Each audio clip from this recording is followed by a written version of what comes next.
This is my version. Tea light lantern. It's a little smaller version than some of the other guys make, but it's the way I make it. And I thought it was kind of cool. I had some people ask me how. I guess they looked at some of the videos. I'm hoping this will be a little more simpler, a little more, give you some directions. But that's what we're aiming for. It's a short one. I've made some long ones. They're kind of cool too, but just simply make them longer, size things up. Mine is based off a 1 3/8 tea light, so I base everything off of that one, and that really gives you your dimensions. So for an 1 3/8 tea light, and actually 1.4, which is what you can mostly get, this is about the right size. So I start off with a block that is about 2 1/8 by 4 inches. I was using ones that were 5 1/2 or 6 inches. That wasted a lot of wood, and I was able to actually figure out a system to where I can actually get it with a shorter piece of wood, which means I can get more. But in either case, these are nice. This is a piece of pecan. I like a harder wood. I think it turns easier and it's better. I've done a bunch in poplar, and poplar's kind of soft. It kind of peels back and forth, and some of the reaming process doesn't quite work as good.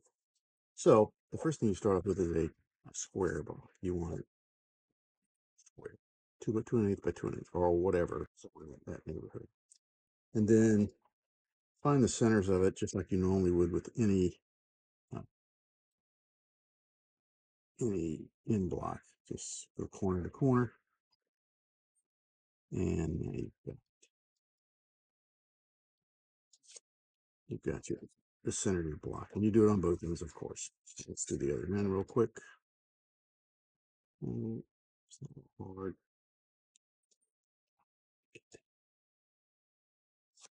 This needs to be pretty precise. If you want your holes to look good in the middle, this is where your center is going to be bored off of. And if you're off the center, your hole's going to be off. What will happen is you'll get a thin, thick, thick, and thick, because the holes will be just slightly off. And that one was just slightly off.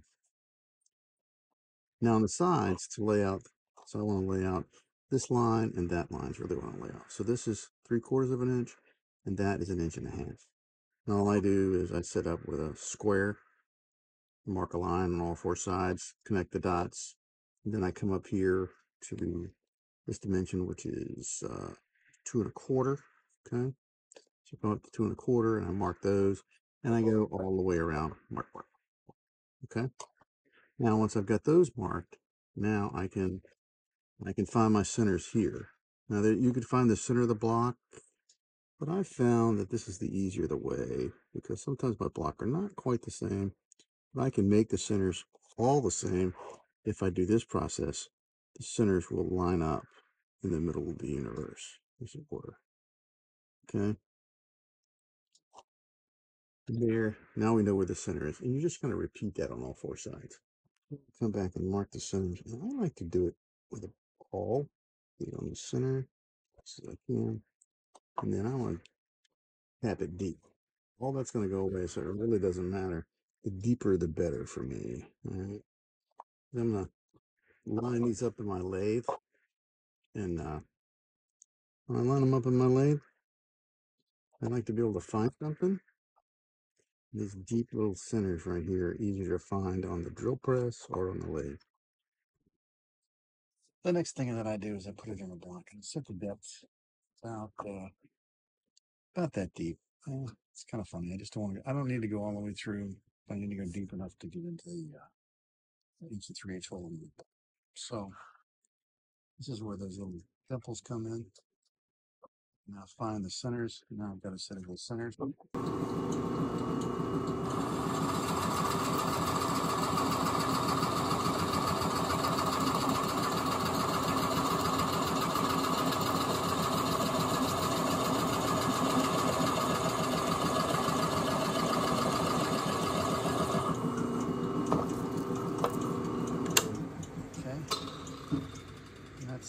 About the right depth. All we got to do now is repeat on all 4 sides. Now, all 4 sides drill. You can actually see that it's I've got a core center in there. That's a good sign that I can see all 4 of the posts in the middle. Right. So now I've got the holes in there to put it between centers. That's why I put those deep holes in there. It's a little bit easier for me to find the centers. Let's see. Lock everything down. Tighten it up. So it's not. There you go. Here.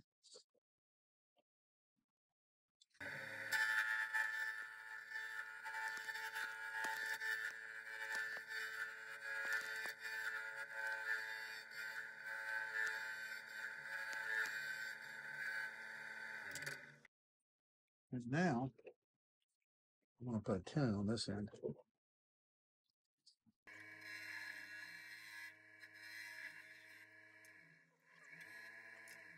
Okay. This is where the dimple on the end comes into play. Put it back in here, and I'll bring this up. Find that center. Which puts a little pressure on the tailstock. Not a whole lot, but just enough to make it pressure. I could do it by hand, but I find this gives me a much better seating piece. And I'll get the centers back. I want to do retruing. And there we go. So now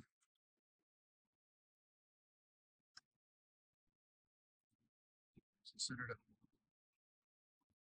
So the next step is to hollow it out with a Forstner bit. This is a 1.25 inches, and while the T-light is 1 3/8 inches, I like 1.25 inches to go all the way through, and then I'm going to come back and I'll show you. I'll put the 1 3/8 inches in there, and it makes a nice mount step on it. So let's go do that one. Set it about 500-ish. Let's bring up the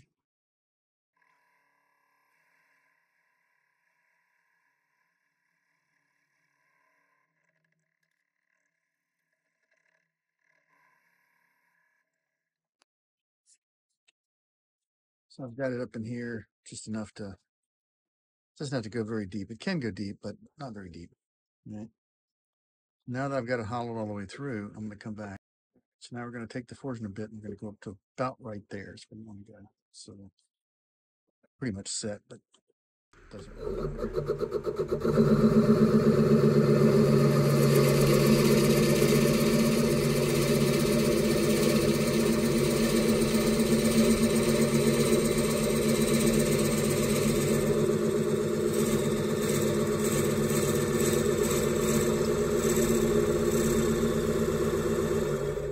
And if you look down in there, you can sort of see it in there. I want to go just a little bit more.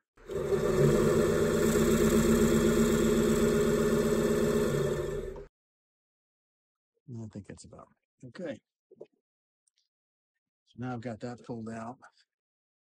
And one of the things you can do, you see there's like little frizzies and stuff in there. One of the things I do is I take a round rod, put some Velcro on it, and then I can use my 2-inch strips on here, and I can clean it out.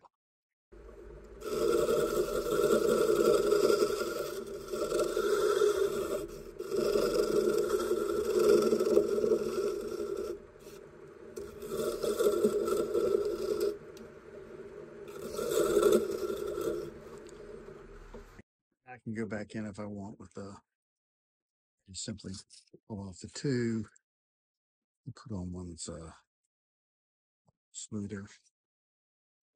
Get it. That's the nice thing about this, is it works really good with a 2-inch piece. Okay, I think I'm about where I want for now. All right. All right, so now that we've got the center brought up and stable, reestablish my lines. Let's go ahead and take some waste off of here.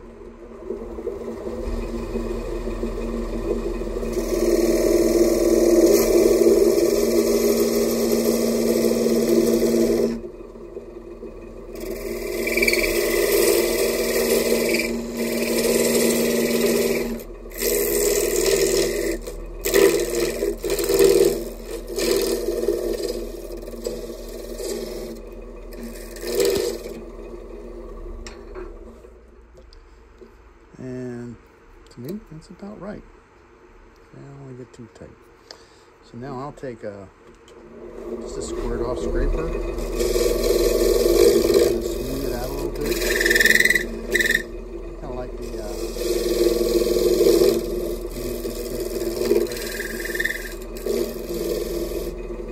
there we go.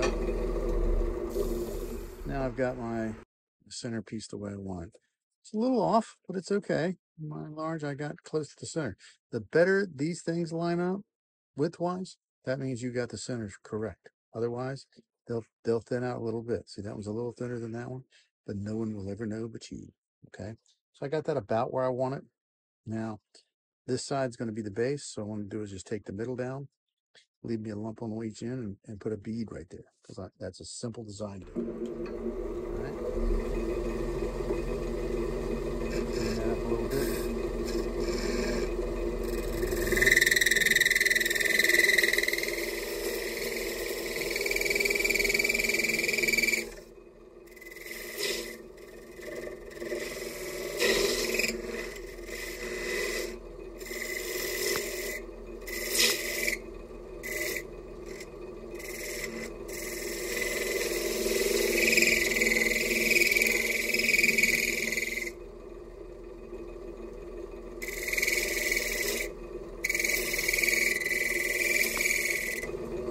Right here, you can look at the depth and make it about the same.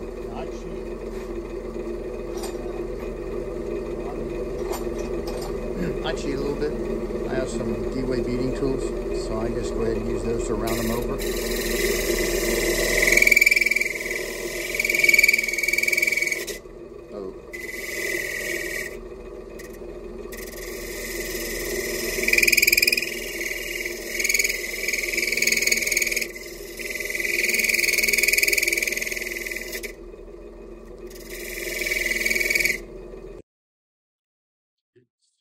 To it and scratch it a little bit, but that's okay. I can take care of that. I can take that off. I got the bead around there. That's what I'm really looking for.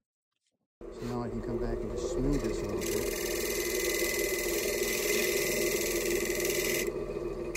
Quite a little bead on there.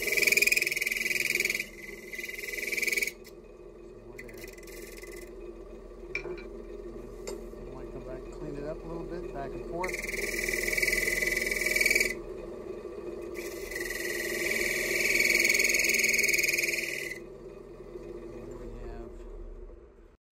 Okay, so now we have that pretty much the way I want it.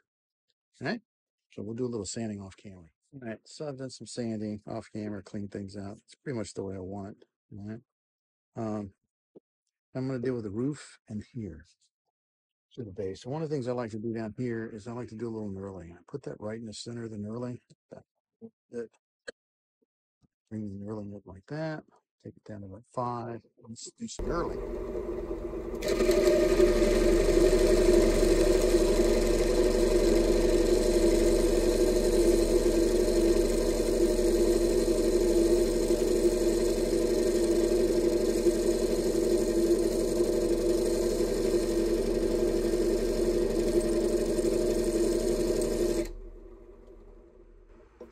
Okay, so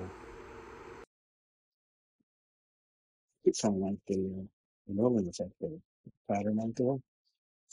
One thing you have to be careful with knurling is you can make them look a little better, but that is not cutting. That is pressed in. So if you put some shellac and denatured alcohol on there, it's going to swell back out. So you can't really do that.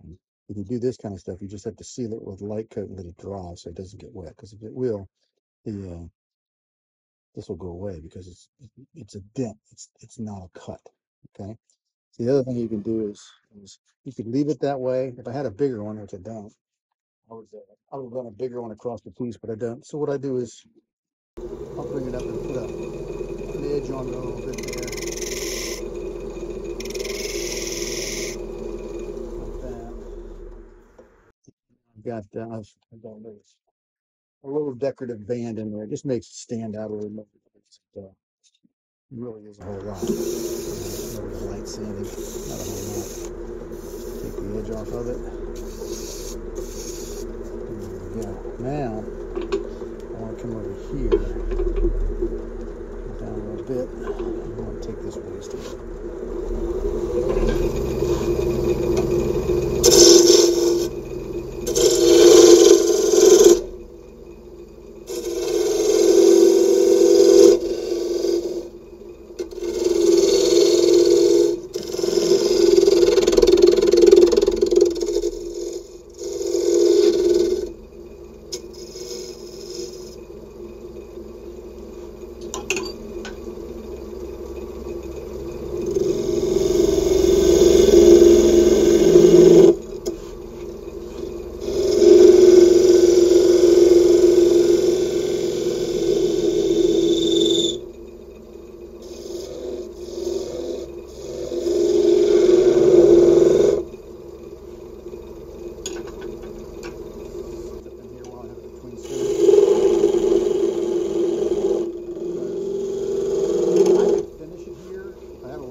marks out.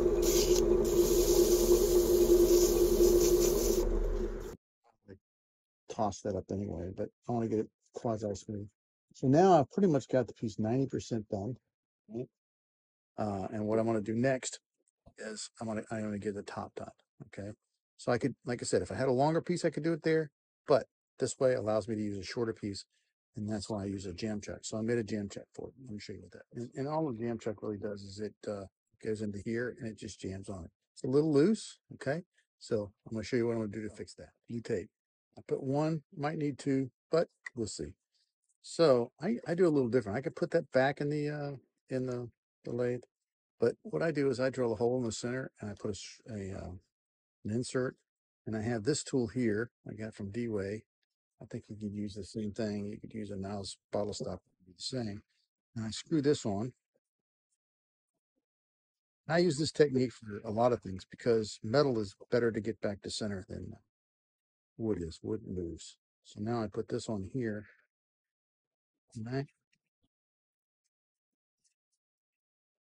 Okay, tight. Now I've got a jam chuck that's I can take off and put back on, and it's going to go right back to where it was.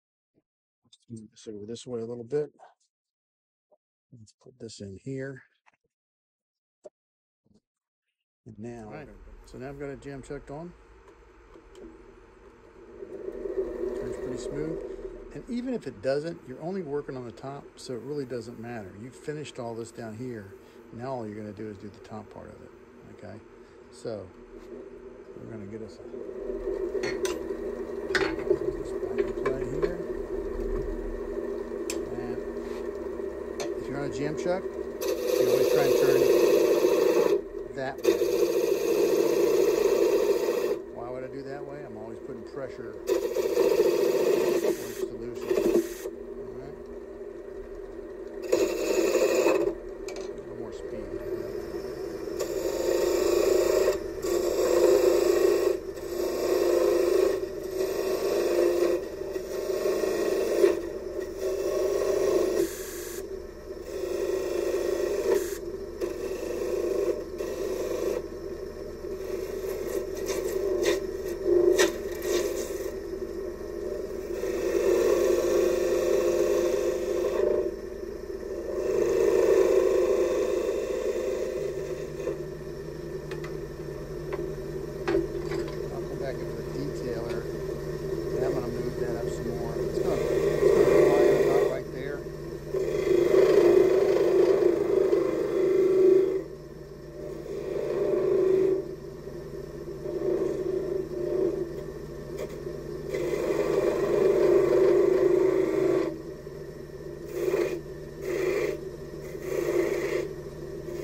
They were beautiful. Here, you don't need a whole lot. I'd like to.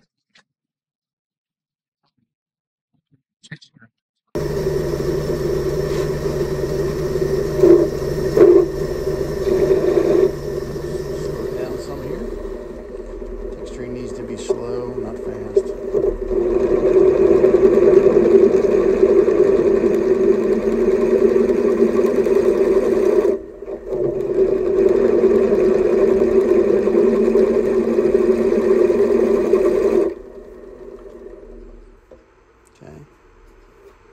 Faster you go, the more you get. Let's try it again.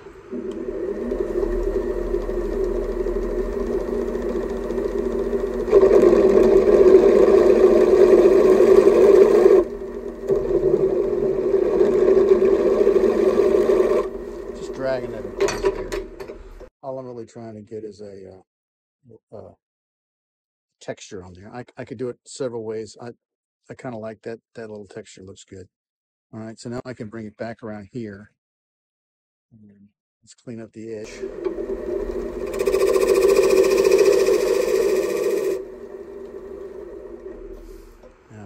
sharp edge there. Now, if I want the ball to be about like that, the next thing I can do is I can cheat on the ball too. And I'm a big D-Way fan, so I'm going to take this down with a D-Way tool. You could do this with a spindle gouge. It just requires a little more time and talent. I'm a cheater.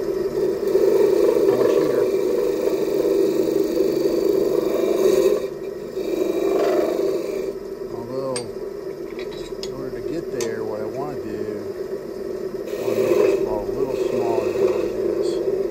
It's too big. I can't quite use the D-Way tool for, I'm only using the D-Way tool for shaping.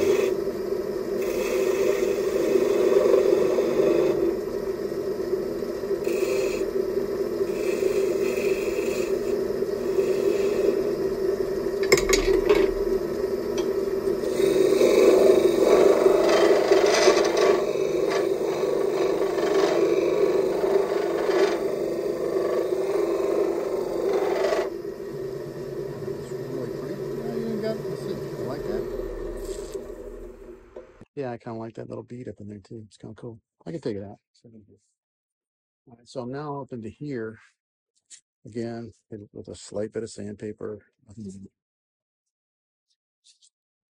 While it's between centers. Okay. Now, all right, so I just set up a drill. And I did put a little awl mark in there so I can work it and hold it in case. And then I run my lines sort of the way I want it to hang.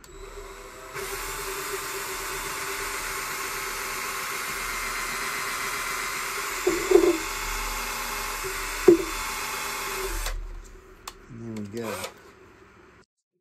Several ways to hang this. I put sometimes a piece of copper in there, and you could also just put a piece on the top to work too. Several ways you can hang it. This is a lightweight one, so it could be a tree hanger or whatever you want to do with it. So now that I've got that done, you could bring this away and I do some final sanding.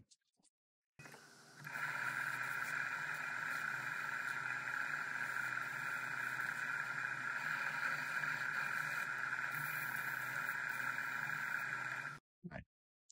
So now I'm pretty much done with it. Now the option about leaving this up in here, take a little more of that.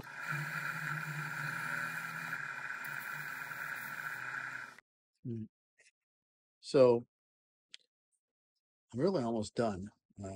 I could put it back on here, put this spring up, not use the point, or use the point, and I can finish it by putting some finish on here while it's on here. All right. I can take it off and spray it. I can do anything I want. This is a nice little tool for really decorating it. Maybe I want to paint it. I don't know what you want to do. I have a couple of them where I didn't put this hole in, and that allows this to be a panel, but you can actually paint something on Christmas Eve or something, and then you got a three-sided candle. All right. So I'll show you some more when I get done with it. All right.